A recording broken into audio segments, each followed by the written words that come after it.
ఓం గం గణపతయే నమః. ఓం త్రయంబకం యజామహే సుగంధిం పుష్టివర్ధనం ఉర్వారుకమివ బంధనాన్ మృత్యోర్ముక్షేయమామృతాతో. మృత్యుంజయేశ్వరాయ నమః. నీలాంజనసమాభాసం రవిపుత్రం యమాగ్రజం ఛాయామార్తాండసంభూతం తం నమామి శనైశ్చరం. ఓం శం శనైశ్చరాయ నమః.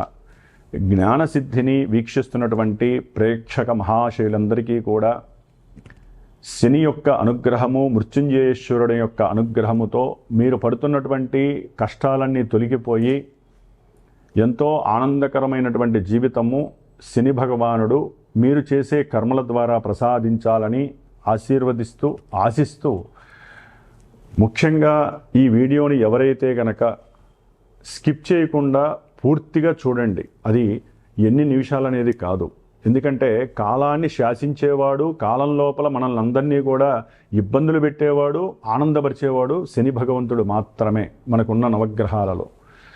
కాబట్టి ఆయన కొన్ని రాశుల వారికి మేషాది మీనరాశి పర్యంతము ఆయన పరిభ్రమించేటటువంటి కాలంలో ఇప్పుడు మార్పు కలుగుతోంది. జూలై 27వ తేదీ నుండి డిసెంబర్ 11 వరకు కూడా శని భగవంతుడు మీనరాశిలో రేవతి నక్షత్రంలో ఇప్పుడు జూలై 27వ తేదీ 2వ పాదంలో ఉండి వక్రించి అదే రాశిలో ఆయన యొక్క కిరణాల ప్రభావము ముందు రాశుల మీద తక్కువగా పడేటటువంటి సమయం. దాదాపుగా అక్టోబర్ 9వ తేదీ వరకు కూడా రేవతి నక్షత్రం 1వ పాదం అంత్యం వరకు ఉండి, తర్వాత తన యొక్క సొంత నక్షత్రమైనటువంటి ఉత్తరాభాద్ర నక్షత్రంలోకి ప్రవేశించి డిసెంబర్ 11 వరకు కూడా కొన్ని రాశుల వారిని అతలాకుతలం చేస్తూ, ఆల్రెడీ ఏలినాడు శని, అష్టమ అర్ధాష్టమ శనిని అనుభవిస్తూ, ఎవరికైతే శని మహర్దశ, శని అంతర్దశలు విదశలు జరుగుతున్నాయో, ఎవరైతే మకర రాశి, కుంభరాశి, లేకపోతే మేషరాశి, మీనరాశి, సింహరాశి, అట్లాగే ధనస్సు రాశి, కన్యారాశి, ఇట్లా ఏలినాడి ఇలాంటి శని ప్రభావాలు ఎవరైతే తీవ్రంగా ఎదుర్కొంటున్నారో వారందరికీ కొంత ఓదార్పుని, కొంతమందికి అంటే భావాల పరంగా ఆయన యొక్క దృష్టి తగ్గడం ద్వారా విశేషమైనటువంటి కారకత్వాలతో ఆయన ప్రయాణం సాగుతూ ఉంటుంది. కాబట్టి చివరి వరకు వినండి. దాని ద్వారా మీకేం జరుగుతోంది, మీ జాతకంలో అసలు ఈ శని అనేవాడు పాపగ్రహమా పుణ్యగ్రహమా, ఆయన ఇచ్చే ఫలితాలు ఇప్పుడు ఎలా ఉంటాయి. ఇప్పుడు ఎంతోమంది ఆరోగ్యపరంగా తీవ్రమైనటువంటి సమస్యలు అనుభవిస్తూ ఉంటారు. హాస్పిటల్స్, ధనము ఖర్చు అవ్వటము, మానసిక అప్రశాంతత కలగటము, ఉద్యోగాదుల్లో ఎన్నో రకాలైనటువంటి సమస్యలు, ఉద్యోగం వెతికే వాళ్ళకి ఉద్యోగం దొరక్క, ఉద్యోగం ఉన్నటువంటి వాళ్ళకి ఉద్యోగం లోపల ఎన్నో రకాలైనటువంటి భారీ మార్పులు, ప్రమోషన్స్ వస్తాయనుకుంటే అవి రాక డిప్రెషన్స్కి వెళ్ళిన వాళ్ళు, అసలు ఉద్యోగం చేస్తూ ఉన్నట్టుండి పోయిన వాళ్ళు, అట్లాగే ఇలాంటి కర్మలు, ఉద్యోగానికి సంబంధించిన కర్మలన్నీ కూడా ఎవరికి ఎన్ని రకాల సమస్యలు ఉన్నాయో వృత్తి ధర్మంలో, అది ఒక పెద్ద రాజకీయ నాయకుడి నుంచి చిన్న కార్మికుడి వరకు కూడా శని ఫలితాలు ఒకేలా ఉంటాయి. ఎప్పుడు వారి యొక్క జన్మజాతకంలో లగ్నరీత్యా శని మంచివాడా చెడ్డవాడా ఇది గనక గమనించి, అక్కడ శని వక్రించి ఉంటే ఫలితాలు ఏంటి, వక్రం లేకుండా రుజుమార్గంలో ఉంటే ఆయన ఏం చేస్తాడు, ఆయన దృష్టిల ప్రభావం ఏ రాశుల మీద పడితే ఆ లగ్నం వాడికి, ఆ రాశి వాడికి ఇప్పుడు ఆయన వక్రించడం ద్వారా ఏ ఫలితాలు తీవ్ర రూపం దాలుస్తాయి, ఏ ఫలితాలు వారికి అనుకూలమైన ఫలితాలు కలుగుతాయి. ఇట్లా చాలా మిస్టీరియస్గా అంతర్గతమైనటువంటి సిస్టమ్ని ఆపరేట్ చేసేటటువంటి ఆ యొక్క శనిగ్రహము వక్రిస్తున్నాడు. మనకి జ్యోతిష్య శాస్త్రం ఒకటే చెబుతోంది, శుభగ్రహాలు వక్రిస్తే శుభ ఫలితాలని, పాపగ్రహాలు వక్రిస్తే పాప ఫలితాలని ప్రసాదిస్తాయి అని చెప్పి జ్యోతిష్య శాస్త్రంలోనే ఉంది.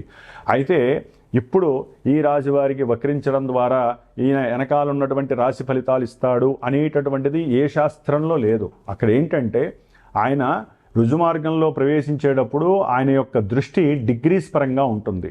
అంటే ఇప్పుడు సపోజ్ మనము మీనరాశిలో 20 డిగ్రీల చేంజ్లో ఆయన ప్రయాణం చేస్తూ ఈ 26 వరకు కూడా ఆయన యొక్క దృష్టి మనకి దాదాపుగా వృషభ రాశి 20 డిగ్రీల నుంచి మిథున రాశి 20 డిగ్రీల లోపల రోహిణి నక్షత్రం, మృగశిర నక్షత్రం మీద పడుతోంది. ఇప్పుడు అదే కొంతమందికి ఈ యొక్క శని భగవంతుడు 13 డిగ్రీలు డిసెంబర్ 11 వరకు కూడా 13వ డిగ్రీకి వస్తాడు. ఈ 7 డిగ్రీల కాలంలో ఆయన వెనక్కి వస్తున్నప్పుడు ఆ యొక్క మిథున రాశిలో 20 డిగ్రీల మీద పడేటటువంటి మృగశిర నక్షత్రము మీద నుంచి అట్లా వచ్చి దాదాపుగా అదే రాశి మీద పడుతుంది, అదే నక్షత్రం మీద పడుతుంది. పాదాల మార్పు వలన ఎవరి జాతకాలలో ఏ నక్షత్ర పాదము ఏ రకమైనటువంటి ఇబ్బందులు కలుగజేస్తుందో ఇక్కడ శని అది కలుగజేస్తూ ఉంటాడు. అది తెలుసుకోవడానికి మీరు స్కిప్ చేయకుండా పూర్తిగా ఈ యొక్క వీడియోని విన్నట్లయితే మేషరాశి వారికి ఎలా ఉంటుంది, వృషభ రాశి వారికి ఎలా ఉంటుంది, ఇవన్నీ తెలుసుకోవచ్చు. ఎందుకంటే దీని ద్వారా సపోజు ఇప్పుడు కొంతమంది జన్మజాతకాన్ని చూపించుకుంటారు, వివాహం గురించి, ఉద్యోగం గురించి, విదేశీయానం గురించి, లేకపోతే పిల్లలు పుట్టట్లేదని, లేకపోతే అనుకున్న కార్యాలు ముందుకు వెళ్ళట్లేదని, ఎన్ని సమస్యలంటే తెల్లారు లేస్తే నాకు ఎంతోమంది ఫోన్లు చేసి నేను ఎన్నో జాతకాలు చూస్తున్నప్పుడు అక్కడ కలిగే ఇబ్బందులు మొత్తం శని వలన కాదండి, వేరే గ్రహాలు దశలు అంతర్దశలు ఆపరేట్ అయినప్పుడు కూడా ఈ యొక్క శని భగవంతుడు ఏలినాటి శనిగా వచ్చినప్పుడు, అర్ధాష్టమ శనిగా వచ్చినప్పుడు, ఇలా వక్రించినప్పుడు మొత్తం వాళ్ళ సిస్టమే తేడా అయిపోతుంది. ప్రశాంతంగా పడుకుంటున్న వాడికి నిద్ర పట్టదు. ప్రశాంతంగా ఇంట్లో ఆలుమగలు అన్యోన్య దాంపత్యంగా ఉన్న వాళ్ళకి ఒక్కసారి అనుమానాలు, ఎన్నో అవమానాలు జరగటం, శత్రుత్వాలు కలగటం, కోర్టు బాధలు ఉండటం. ఇప్పటిదాకా ప్రశాంతంగా జీతంతో హ్యాపీగా ఉన్నటువంటి వాళ్ళకి ఉన్నట్టుండి అప్పులు చేయాల్సిన పరిస్థితి, రుణబాధలు తీవ్రంగా ఉండటం, దాని ద్వారా కొంతమంది అఘాయిత్యాలు చేసుకునే పరిస్థితి, కొంతమంది మానసికంగా విపరీతమైనటువంటి దోషాలు కలుగుతాయి, సంతానంతో ఇబ్బందులు కలుగుతాయి, ఏది మాట్లాడినా బంధువులతో సమస్యలు కలుగుతాయి, ఉద్యోగంలో ఉన్నట్టుండి విపరీతాలు. ఇట్లా శని ఎన్నో రకాలైనటువంటి వైపరీత్యాలను కలుగజేస్తాడు. కాబట్టి తప్పకుండా మేషం నుంచి మీనరాశి వారికి ఆయన పరిభ్రమించే ఈ సమయాల్లో ఏ విధంగా ఉంటుందో తెలుసుకునే ప్రయత్నం చేయండి. ఏదైనా మీకు జాతకరీత్యా సమస్యలు అధికంగా ఉంటే నాకు ఫోన్ చేయండి నా నెంబర్కి. మీ జాతక పర్యవేక్షణ అయితే జాతక పర్యవేక్షణ చేయండి. లేదా ఈ 4.5 months కూడా డిసెంబర్ 11 వరకు ప్రతి అమావాస్యకి ముందు వారం రోజులు కూడా నేను శనిగ్రహానికి విశేషమైనటువంటి జపాన్ని, మృత్యుంజయ జపాన్ని ఆచరిస్తూ ఆ అమావాస్య రోజున శనిగ్రహానికి, మృత్యుంజయానికి వారికి ఎవరైతే నాకు వారి యొక్క గోత్రనామాలు ఇచ్చి మా యొక్క సమస్య ఇదని చెప్తారో వారి కోసము ప్రత్యేకించి అందరికీ అందుబాటులో ఉండే విధంగా ఎంతోమంది ఎన్నో సమస్యలను ఎదుర్కొంటున్నారు. ఉన్నవాళ్ళు చేయించుకుంటున్నారు, లేని వాళ్ళు కొన్ని చేయించుకోలేని పరిస్థితి, జపతపాదులు. కాబట్టి అందరి కోసము ఉన్నంతలో నా యొక్క శ్రీమాత జ్యోతిషాలయ పీఠం తరపున నేను ప్రత్యేకించి శ్రద్ధగా వారం రోజులు శనికి 19,000 సార్లు జపసంఖ్య చేసి క్షీరతర్పణాలు వదిలిపెట్టి ఆయన యొక్క హోమాన్ని అమావాస్య రోజు చేసి గనక ఇది ప్రతి నెల కూడా అమావాస్యకి ముందు వారం పాటు వస్తుంది. శ్రావణ మాసంలో విశేషంగా 19 రోజులు చేస్తున్నాను. ఇప్పుడు శ్రావణ మాసంలో మనకి 15వ తేదీ నుండి, అంటే ఆగస్టు 15 నుంచి దాదాపుగా సెప్టెంబరు 4వ తారీఖు వరకు కూడా 19 రోజులు చేసి ఆ శనివారం పూట హోమం ఉంటుంది. కాబట్టి ఈ యొక్క నెల చేసే పూజల్లో ఎవరైనా మీ యొక్క సమస్యలు నాకు తెలియజేస్తే నేను చేసి పెడతాను. అట్లాగే విశేషంగా జన్మజాతక రీత్యా వెళ్తే మనకి అసలు యాటిట్యూడ్ ఏంటి, అసలు మన జీవితంలో మన జాతకంలో ఏం జరుగుతుందో విశేషంగా తెలుసుకునే అవకాశం ఉంటుంది. కాబట్టి జాతక పర్యవేక్షణ పరంగా నన్ను సంప్రదించినా నేను మీకు తెలియజేస్తాను. విశేషంగా ఇలాంటి పూజకి ఎవరైనా సరే ఎవరి కర్మస్థితి వారిది, ఎవరి గోత్రము, ఎవరి పేరు, ఎవరి నక్షత్రము, దాని పరంగా వారి యొక్క కర్మ ఏ విధంగా జరుగుతోందో దాన్ని నివృత్తి చేయడానికి నా వంతుగా మంత్రప్రయోగాన్ని చేస్తూ చిన్న స్వామివారికి సంబంధించినటువంటి ఆ వైబ్రేషన్ థియరీ ప్రకారం ఉన్నటువంటి సంఖ్యలని చిన్న రాగి రేకు మీద అభిషేకం చేసి హోమం చేసి ఆ రాగి రేకు మీకు పంపించే ప్రయత్నం చేస్తాను హోమభస్మం ద్వారా. అది గనక మీ దగ్గర పెట్టుకున్నట్లయితే శని బాధలు మిమ్మల్ని టచ్ కూడా చేయవు. మరి ఇప్పుడు మేషం నుంచి మీనరాశి వరకు ఏ విధంగా ఏ రాశుల వారికి ఉంటాయో ఉన్నంతలో క్లుప్తంగా చెప్పుకుందాము. ప్రతి నెలా దీని గురించి చర్చించుకునే ప్రయత్నం అయితే మనం చేస్తూనే ఉందాము. ఓం శనేశ్వరాయ నమః, ఓం మృత్యుంజయేశ్వరాయ నమః. మకర రాశి. మకర రాశి వారికి జూలై 27వ తేదీ నుండి డిసెంబర్ 11వ తేదీ వరకు వీరి యొక్క జన్మ రాశ్యాధిపతి శని భగవంతుడే. అట్లాగే వీరికి 2వ స్థానమైనటువంటి కుంభరాశికి అధిపతి శని భగవంతుడే. అంటే ఈయనకి మనకున్నటువంటి 12 రాశుల్లో 2 పోర్ట్ఫోలియోస్ ఉన్నాయి. కర్మస్థానాధిపతి ఈయనే, లాభస్థానాధిపతి ఈయనే మేషం నుంచి చూస్తే కనుక. మరి ప్రజెంట్ మకర రాశి వారికి రాశ్యాధిపతి ధనాధిపతి ఈయనే అవుతాడు. ఈయన 3వ స్థానంలో ఉండి ఇప్పుడు వక్రిస్తున్నాడు ఈ యొక్క 138 రోజులు. కాబట్టి వీళ్ళు ఆరోగ్యరీత్యా, ధనపరమైనటువంటి విషయాలు, కుటుంబపరమైన విషయాలు, సహాయ సహకారాదులు, వ్యాపారము, ఉద్యోగము, స్నేహితుల దగ్గర, అన్నగారి తరపు బంధువుల రీత్యా, అట్లాగే వీరి యొక్క కోరికలు, వీరి యొక్క ఆలోచనలు, ఆరోగ్యము, వీటన్నిటి విషయంలో జాగ్రత్తగా ఉండాల్సినటువంటి సమయము. ఎందుకంటే మకర రాశికి 3వ స్థానంలో శని ఉన్నాడు కదా, సూపరు, వీళ్ళకి తిరుగులేదు అనుకోవటంలో లేదండి. ఎందుకంటే ఎన్నో జాతకాలు నేను చూస్తూ ఉంటాను కాబట్టి చదువుతున్నాను. వారి యొక్క జన్మజాతకంలో లగ్నం నుంచి ఒకవేళ శని భగవంతుడు నెగిటివ్ అయ్యాడే అనుకోండి, అంటే ఒక పాపస్థానాలకి, ఏదైనా పాపస్థానాలకి ఆధిపత్యం పడితే ఆర్థికంగా క్షౌరాలు, తట్టుకోలేని మానసిక సమస్యలతో దీర్ఘకాలిక అనారోగ్య బాధలు, ప్రయాణాల యందు అలసట, ప్రయాణాల పరంగా విపరీతమైనటువంటి ధన నష్టాలు, చోరత్వాలు, అనుకున్న వాళ్లే శత్రువులు అవ్వటం, చేసే ఉద్యోగాదుల్లో ఎన్నో ప్రతిబంధకాలు, ప్రమోషన్స్ వస్తాయనుకుంటే అవి కాస్త కింద పడిపోవటం, రాకుండా వేరే చోటికి ట్రాన్స్ఫర్స్ జరగటం, అసలు మంచి జరుగుతుంది అనుకుంటే అన్నీ కూడా చెడు జరగటం, ఆలోచనలన్నీ కూడా నశించటం. ఎందుకని ఇవన్నీ చెబుతున్నాము అంటే వక్రత్వం వలన ఆయన ఉన్న నక్షత్రము కూడా బుధ నక్షత్రం అవుతుంది. అక్టోబర్ 9 వరకు బుధ నక్షత్రంలో ఉంటాడు. అంటే వీరు చేసే ఉద్యోగ విషయాలలో చాలా జాగ్రత్తగా ఉండాలి. మాట్లాడే ప్రతి మాట అవతల వాడికి ఏ రకంగా స్పందిస్తుందా అని ముందు వీరు ఆలోచించాలి. నోటికి ఏది వస్తే అది మాట్లాడేయకూడదు. లేకపోతే నేను మాట్లాడితే అవతలవాడు ఎట్లయినా నా మాట వింటాడు అనుకోవద్దు. అవతలవాడు అంతర్గతంగా వేరే ఆలోచనలు కూడా ఉంటాయి.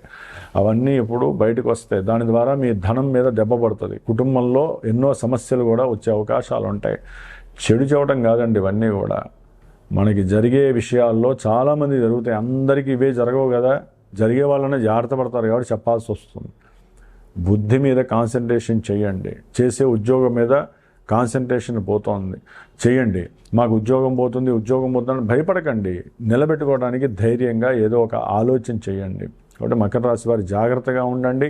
ముఖ్యంగా మీ మాటే పదునైన ఆయుధంగా మీకే గుచ్చుకోవచ్చు, లేదా అవతల వాళ్ళకు గుచ్చుకొని మీకున్న సంఘంలో కీర్తి ప్రతిష్టలకు ముప్పు రావచ్చు. కుటుంబంలో భార్యాభర్తలు, పిల్లలు, లేకపోతే బంధువులు, తల్లిదండ్రులు, ఈ విషయాలన్నీ కూడా కుటుంబం కిందకు వస్తాయి. అవన్నీ కూడా మీకు శత్రుత్వంగా మారే అవకాశం ఉంటుంది. ఇప్పటివరకు మీరు తీసుకున్న నిర్ణయాలన్నీ వికటించే అవకాశాలు ఉంటాయి. జాతకంలో దశలు అంతర్దశలు అనుకూలిస్తే ఒకలా ఉంటుంది, ప్రతికూలిస్తే ఒకలా ఉంటుంది. కాబట్టి విద్య, ఆర్థికము, వివాహము, సంతానము, చేసే వ్యాపారము, కోర్టు సమస్యలు, ఇవన్నీ కూడా శనితోనే ముడిపడి ఉంటాయి. కాబట్టి జాతకంలో శని బాగుంటే ఒకలా ఉంటుంది, శని ప్రతికూలంగా ఉంటే ఒకలా ఉంటుంది. ప్రజెంట్ అయితే కనుక మానసికంగా వీళ్ళు పెట్టే ఖర్చు విషయంలో, ఆలోచించే విషయాలలో, చేసే ప్రయాణాలు, తీసుకునే నిర్ణయాలు, ఈ విషయాల్లో చాలా జాగ్రత్తగా ఉండాలి. ఏదైనా ఇల్లు కొనాలన్నా, భూములు కొనాలన్నా, లేదా ఇల్లు కట్టుకోవాలన్నా ఆ విషయాల్లో కూడా ఆర్థికంగా మీకు ఒక్కోసారి వస్తాయనుకున్నది రాకపోవచ్చు, రావు అనుకున్నవి వచ్చే అవకాశాలు ఉంటాయి. ఇవన్నీ కూడా జన్మజాతకం మీద ఆధారపడి ఉంటాయి. కాబట్టి మీకు ఏదైనా ఇబ్బందులు ఎక్కువగా ఉంటే జన్మజాతకరీత్యా నన్ను కన్సల్ట్ అవ్వండి. లేదా నేను చెప్పినట్లుగా సమస్యలు తీవ్రంగా ఉన్నాయి, ఆరోగ్యరీత్యా, ఆర్థిక రీత్యా, అనుకున్న పనులు ముందుకెళ్ళట్లేదు అనుకుంటే నేను ఇచ్చే శని యంత్ర రక్ష మీరు రోజు ధరించి, ఆ యంత్రం చిన్న యంత్రము చక్కగా మీరు జేబులో పెట్టుకోవచ్చు. నేను పూజ చేసి పంపిస్తా. శ్రావణ మాసంలో 19 రోజులు పూజ ఉంది. విడిగా చూస్తే మనకి ప్రతి అమావాస్య 4.5 నెలల అమావాస్యకి ముందు వారం పాటు శనికి సంబంధించిన జపం చేసి ఆ యంత్రం మీద ధార పోసి హోమం చేసి మీకు అందిస్తాను. ఎందుకంటే మనకి విడిగా చేసుకోవాలంటే విపరీతమైన ఖర్చులు ఉంటున్నాయి. కాబట్టి నలుగురం కలిసి చేసుకోవడం ద్వారా చక్కటి అనుకూలతలు, ఫలితం అలాగే ఉంటుంది. ఎందుకంటే చేసేది నేనే, ఆది అంతం నేనే. కాబట్టి నేనే మంత్రబలం చేస్తాను, నేనే ధారపోస్తాను. ఒక మనిషి, ఒక పూజారి గారి సహకారంతో నేను చేస్తాను. హోమం కూడా నా పీఠంలోనే, నా యొక్క సమక్షంలో జరుగుతుంది. కాబట్టి భయపడాల్సిన అవసరం లేదు. యద్భావం తద్భవతి. మన మనసులో భావనే మనకి ఫలితాన్ని కూడా ఇస్తుంది. కాబట్టి ఈ యొక్క మకర రాశి వారు కొంచెం జాగ్రత్త వహించండి. సాధ్యమైనంత వరకు మీ కోరికల్ని కంట్రోల్ చేసుకోండి.